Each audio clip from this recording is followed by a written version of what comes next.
Kewenangan desa macam-macam di dalam undang-undang desa.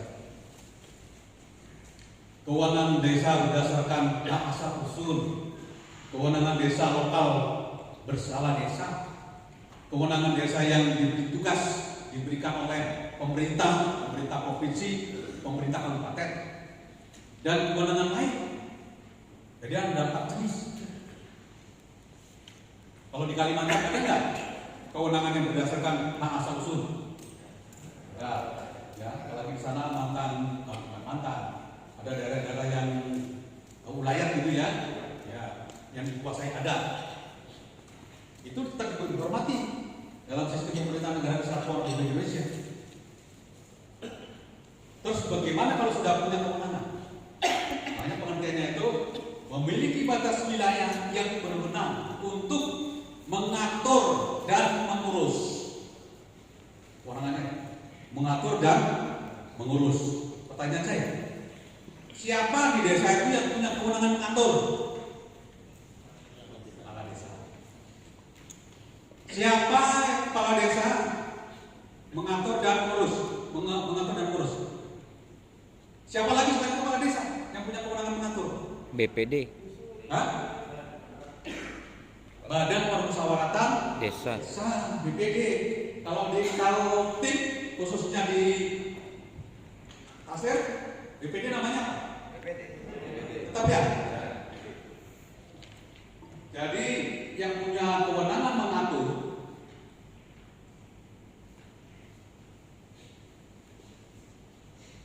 itu Kades dan BPD di Badan Permusyawaratan Desa. Ya nanti kalau misalnya tahun ini baru kepala desa yang dikirim di sini, ini tahun depan bisa BPD ya, Badan Permusyawaratan Desa, supaya satu persepsi nih caranya mengatur desa itu seperti apa. Jadi kalau kita rujuk dari undang-undang desa, mengatur Kades dan BPD melalui legalisasi apa dia mengatur? Apa Pak? Perdes.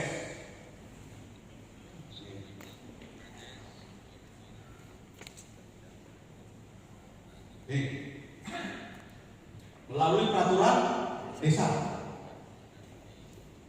Karena bunyinya di regulasi itu, di peraturan desa harus disepakati bersama gitu ya, dengan BPD.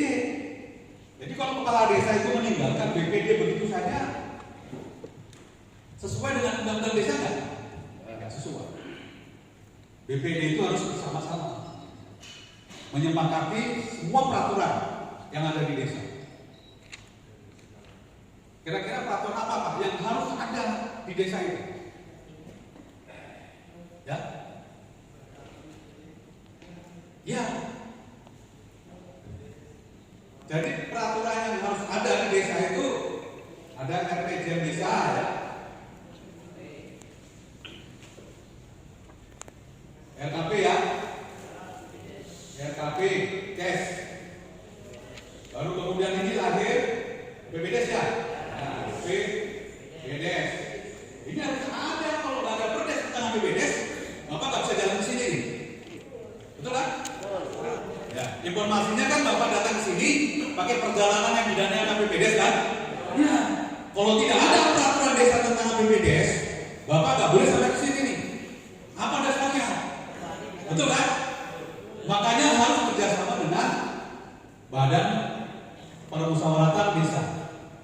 Jadi BPD dengan Kades itu punya fungsi mengatur. Ini sesuai dengan amanatnya Undang-Undang Desa ya. Mengatur. Kemudian apa lagi? Setelah mengatur, mengurus. Pertanyaan siapa? Pertanyaan saya itu. Siapa di lembaga di desa itu yang punya kewenangan mengurus? Ya? Artinya pemerintah desa lah ya. Ya, Pemdes yang punya kewenangan mengurus. Pemdes itu ada Kades, Ada sekdes ya. Sekdes atau perangkat desa. Perangkat desa ini macam-macam ini. Ada seksi, ada taur, ada ketubuhan nggak? Nggak, di wilayah-wilayah itu namanya apa di sana? Hah? RT aja, itu nggak ada. Oh, berarti semua perangkat ada di kantor desa ya? Nah ini, ya? Ada juga, kepala dusun ada? Sebagian. Kalau ini kadus kan itu ya, kadus. Saya nggak tahu kadus di sana itu bagian dari perangkat desa atau tidak. Bagian ya. Sebab kalau RT kan bukan bagian dari perangkat kan.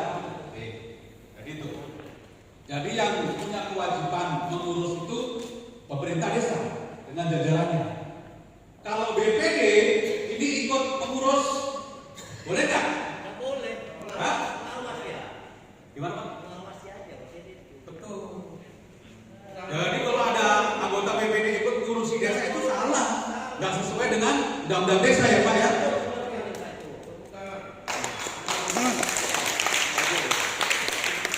Kalau BPD ikut ngurusi pemerintahan desa, nggak sesuai dengan undang-undang desa. Dia hanya ikut mengatur dengan perwujudan melalui peraturan desa. Makanya kita ingin tahun depan itu ada BPD dibawa ke sini supaya satu persepsi kan? Iya betul itu. Karena di daerah lain ini bukan di Pasir loh. Di daerah lain tuh banyak BPD khusus Pak Kades tuh. Sama Pak. Hah? Kalimantan juga ada Pak. Hah? Kalau di Pasir enggak lah ya? Ada. 1-2 gitu kan? Ya biasalah kalau 1-2. Namanya juga manusia kan? Ya, manusia itu punya hasrat, punya nafsu, ya kan? Punya kesabaran, punya emosi, betul kan? Jadi ini dinamika lah dalam penyelenggaraan pemerintahan di tingkat desa itu. Badan Permusyawaratan Desa. Sekarang namanya itu juga halus. Dulu namanya Badan Perwakilan Desa, betul ya? Kalau kita rujuk undang-undangnya itu undang-undang 22 tahun 99. Wah, dulu bisa memberhentikan kepala desa itu Bapak. Betul. Dulu aja Pak, karena boleh. Ya, artinya kan paling tidak kita ngertilah sejarahnya gitu ya. Karena dulu ketika tidak berlaku lagi undang-undang 22 tahun 99, lahir undang-undang 32 tahun 2004 tentang pemerintahan daerah. BPD bilang, Pak, kami seperti diamputasi sekarang kewenangannya. Karena dulu bisa mengimpeach kepala desa ya. Dulu bisa melengsarkan kepala desa. Kalau 3 kali berturut-turut laporan pertanggungjawaban kepala desa tidak bisa diterima oleh BPD, BPD bisa mengusulkan kepada bupati untuk pelengseran istilahnya kan, kepala desa. Nah hampir di seluruh Indonesia kasusnya hampir sama. Banyak kepala desa yang dilengsarkan gara-gara laporan pertanggungjawabannya itu tidak bisa diterima. Tapi Kalimantan nggak ada Pak. Ya syukur di Kalimantan nggak ada. Karena kompetisi kepala desa di Kalimantan juga mungkin nggak begitu berat ya. Bagi desa-desa yang calon kepala desanya habis 3 miliar, itu nggak berkompetisi. Banyaknya Pak. Dia habis 2 miliar nggak jadi. Ya, sementara kepala desa yang jadi habis 2 miliar 1 juta. Jadi selisih berapa? Apa nggak kerjaannya mau ngerepoti kepala desa aja kalau dia jadi ketua BPD gitu ya? Ini guyon Pak. Tapi ada beberapa hal, ada benarnya juga dijawab dulu. Ya, dijawab itu ada benarnya dulu. Nah oleh karena itu, maka Undang-Undang 22 tahun 99 tentang pemerintahan daerah yang di dalamnya ada pasal yang mengatur tentang desa. Begitu terbit Undang-Undang nomor 32 tahun 2004 tentang pemerintahan daerah, nama dari BPD itu sudah dirubah menjadi Badan Permusyawaratan Desa, tidak lagi Badan Perwakilan Desa. Dan fungsinya tidak lagi bisa mengimpeach atau melengsarkan kepala desa. Ini Bapak sekarang tenang-tenang ya kan? Gak ada yang bisa melengsarkan kecuali masyarakatnya, gitu? Kecuali KPK, itu enggak? Jelas itu. Terorisme, korupsi itu masih jadi tersangka saja, tersangka ya, belum terdakwa. Itu sudah harus diberhentikan. Kalau kasus-kasus yang lain kan setelah terdakwa diproses kan dalam pengadilan sudah P19 P21 itu ada persidangan jadi terdakwa itu baru pemberhentian. Kalau sudah tersangka di kasus korupsi langsung diberhentikan. Ya mudah-mudahan di Pasir tidak adalah kepala desa yang menyalahi.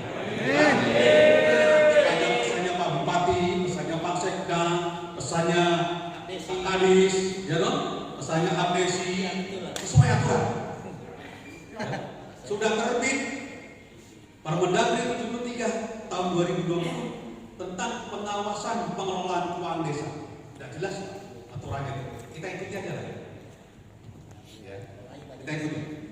Kalau di pengelolaan keuangan ada Permendagri 20 tahun 2018, kita ikuti itu.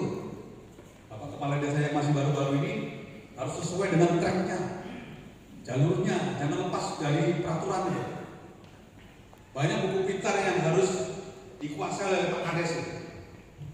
Permendagri ada sekitar 20-an, ya belum lagi peraturan Menteri Desa yang setiap tahun keluar itu Permen Desa tentang skala prioritas penggunaan dana desa, betul kan? Jadi Pak Kades ini hampir sekitar 30-an peraturan Menteri yang harus dipedomani. Pertanyaan saya, kira-kira sudah berapa yang dikuasai? Kalau belum ada wajar, makanya Bapak datang ke sini kan? Ya. Itu. Supaya bisa menguasai itu ternyata ada hal teknis yang harus dikuasai kan? Nah, datang ke sini. Pulang dari sini nanti paling tidak satu peraturan menteri hafal. Betul ya? Seminggu kemudian, apalagi udah 2. Jadi 1 tahun Bapak menjabat sebagai kepala desa, ya. Karena 1 tahun itu ada 54 minggu, tamat kan sudah, ya kan? Sudah hafal semua tentang peraturan-peraturan yang mengatur tentang desa. Jadilah Pak Kades sebagai perpustakaan jalan, ya kan? Perpustakaan berjalan. Nantinya semua Permendagri dan peraturan desa sudah hafal semua. Begitu Pak Bupati tanya, persoalan ini ada di Permendagri nomor berapa Pak Kades? Sebutkan sekian.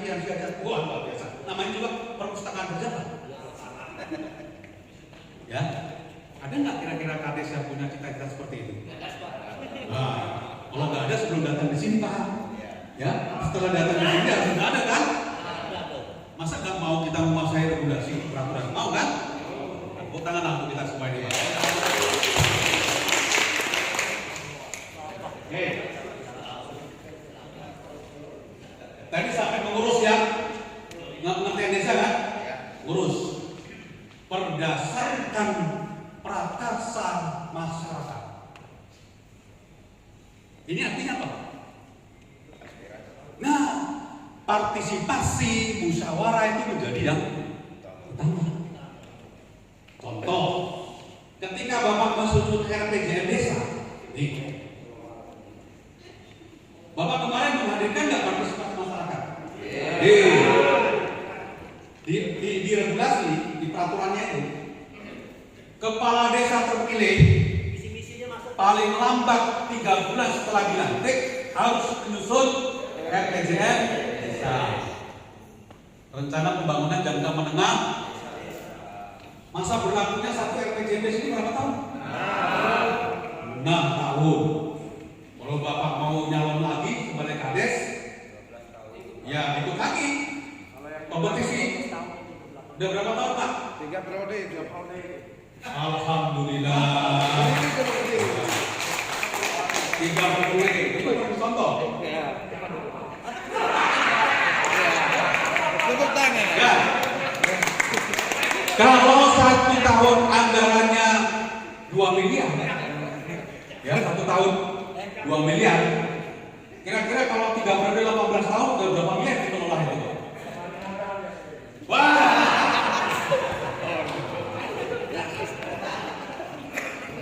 Tapi ini perlu diperdalam nih. Kok ada istilah balik modal itu mana ya? Hah? Hah? Kalau balik modal berarti mengeluarkan modal gitu kan? Ya. Jadi untuk urusan pilkades ini ada istilahnya relativitas. Di satu desa dengan desa yang lain berbeda-beda, relatif, berbeda kondisi. Ada dia jadi kepala desa tidak keluar peser pun uang, ya. Dan ada yang calon kepala desa sudah habis banyak juga nggak jadi. Banyak yang stres tuh. Tapi Kalimantan udah lah, ya kan? Oh sama juga ya.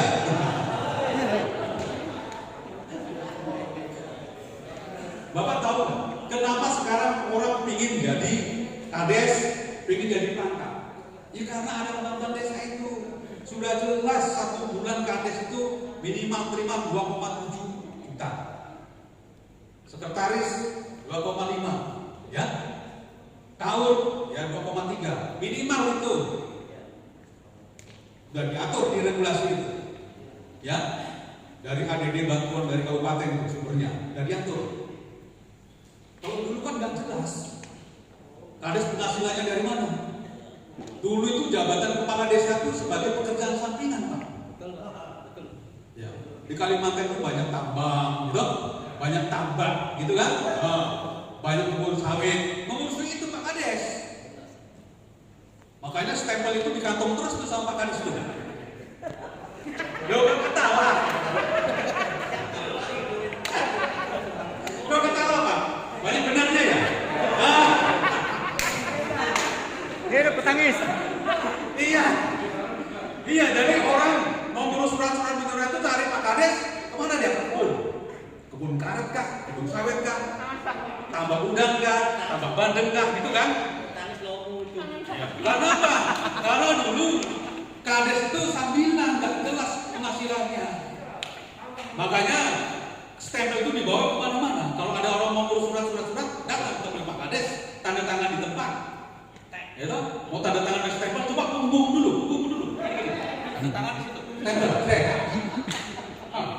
begitu kan? Ya. Itu kayak dilega itu. Nah, sekarang nggak bisa lagi Bapak, ya. Kalau kita ingin memberikan pelayanan maksimal kepada masyarakat, ya kita harus berkantor, ya. Sampai jam berapa ya kantor di pasir sana? Jam 4 sore. Nah, jam 4 sore baru kita bisa berladang, betul kan? Berladang. Jadi kepala desa itu adalah jabatan formal yang menjadi utama, bukan lagi sambilan kan?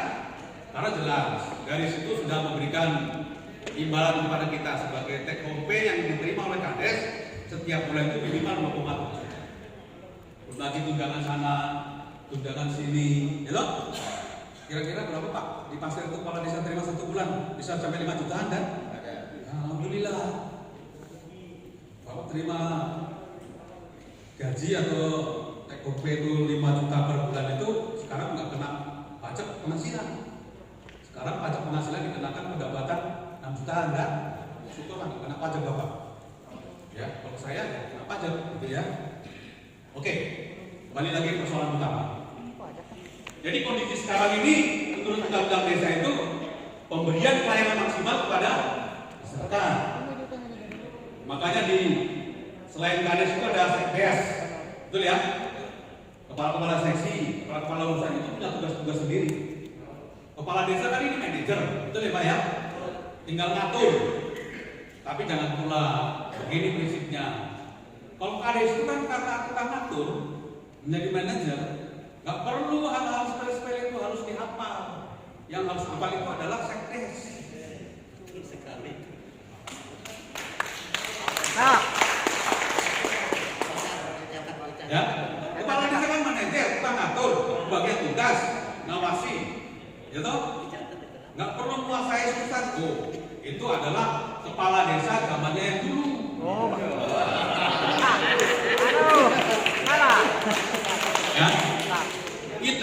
kepala desa zaman dulu. Kepala desa zaman undang-undang desa itu harus menguasai substansi, termasuk manajemen. Manajemen itu kan ada planning, ya, organizing, evaluating, controlling. Jadi bisa memberikan pengawasan kepada jajarannya. Jadi kalau sekdes nyusun draft perdes tentang APBDes tidak sesuai dengan Permendagri nomor 20 tahun 2018 tentang pengelolaan keuangan desa, kadesnya bisa coret. Oh ini nggak sesuai dengan pasal ini Permendagri 20. Ya, udah gemeter tuh sekdesnya tuh. Ya, ternyata Pak Kades lebih menguasai, wajar namanya kepala, ya kan? Kamu sekdes ya wajar, kemampuanmu seperti itu, kepala harus lebih. Nah begitu ya Pak ya? Tapi sekarang kondisinya seperti apa ya? Lebih pintar Pak sekdes ya?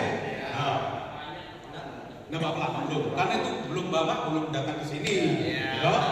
Setelah datang ke sini, Bapak harus lebih pintar dari kan sekdes. Termasuk lawannya. Karena sudah saya informasikan ada sekian regulasi dari Permendagri, ada sekian regulasi dari Permendesa, belum lagi Perda provinsi dan Perda kabupaten. Jadi berdasarkan prakarsa, musyawarah mufakat, termasuk dalam penyusunan RPJMD desa, RKP desa dan APBDes. Tapi pertanyaan saya, sekarang akhir-akhir ini pada saat COVID-19 ini, pusing nggak Bapak di desa itu mengatur dana desa yang bertubi-tubi ada peraturan yang datang? Pusing. Pusing Pak ya?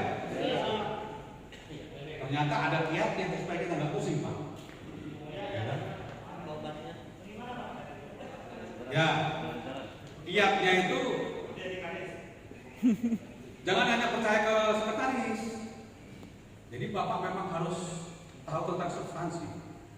Karena di dalam peraturan Menteri Dalam Negeri nomor 20 tahun 2018 tentang pengelolaan keuangan desa itu sudah diatur supaya Pak Kadesnya terlalu pusing. Karena untuk melakukan perubahan tentang APBDes yang kaitannya dengan 8% dana desa untuk penanggulangan COVID yang aturannya terus berjalan gitu ya. Lakukan dulu perubahannya, ya kan? Jadi perubahan APBDes-nya itu jangan kemudian dikeluarkan perdesnya, tapi lakukan dulu perubahan perkadesnya tentang penjabaran APBDes. Ya, itu dulu lakukan. Nah, kalau perubahan perkades kan tidak perlu harus musyawarah mufakat dengan BPD kan, kesepakatan bersama ya. Karena itu sudah kewenangan ranahnya kepala desa itu, perkades. Hanya memberitahu saja kepada BPD. Nah setelah selesai beberapa kali perubahan tentang jabaran APBDes ini, baru dilakukan perubahan perdes. Karena diregulasi hanya satu kali, ya perubahan perdes kecuali dalam kondisi darurat. Nah, diatur di situ. COVID-19 itu termasuk kondisi darurat ya. Darurat. Tapi jangan sampai pula begitu sudah dialokasikan 8% dari dana desa untuk penanggulangan COVID, Bapak tidak berani mengeksekusi. Tidak berani mencairkan dana itu. Karena apa? Karena belum paham tentang breakdown atau penjabaran dari kegiatan-kegiatan apa saja sih yang bisa dialokasikan 8% dari dana desa itu. Banyak pembelian masker itu, hand sanitizer, pemberian makanan tambahan gizi kepada masyarakat, bisa gitu loh. Luasan asalkan pertanggungjawabannya itu jelas. Sebab kalau tidak jelas, ini jadi persoalan juga. Ya. Nah ini berkaitan dengan kewenangan, kemudian mengatur, mengurus, ya berdasarkan prakarsa, artinya mementingkan musyawarah mufakat. Ini namanya di tingkat desa kan itu. Ya. Prakarsa masyarakat, hak asal usul, hak tradisional yang masih dihormati dalam sistem pemerintahan negara kesatuan Republik Indonesia. Itulah pengertian dari desa di dalam undang-undang desa. Mudah-mudahan setelah pulang dari sini Bapak sudah hafal Begitu apal masuk kantor, tes itu sekdesnya. Sekdes, udah berapa tahun di sini? Wah sebelum bapak jabat di sini saya sudah sekdes pak, gitu kan? Coba jelaskan pengertian desa. Gak ada yang tahu bapak, saya jelaskan. Berarti di mata sekdes, bapak sudah pulang dari Jogja itu sudah dapat oleh-oleh apa nanti kan? Hafal pengertian desa. Sebab kalau kita nggak hafal tentang pengertian desa itu nggak bisa masuk hati sanubari kita itu. Jadi setiap tindak tanduk kita itu harus konsepnya itu, ya kan? Sudah jelas aturannya itu. Regulasi-regulasi itu penjabaran dari pengertian itu semua sebenarnya. Oke? Jadi ini konsep desa ke depan itu memang sudah jelas. Tinggal bagaimana kita merespon undang-undang desa itu. Sudah 7 tahun loh undang-undang desa itu Pak ditandatangani bulan Januari tahun 2014. Berarti udah 7 tahun berapa bulan? 8 bulan kan? Lebih 9 bulan Pak. Tapi kondisi desa seluruh Indonesia yang jumlahnya 74.961, berapa persen aja yang sudah lepas dari tingkat kemiskinannya yang mendasar?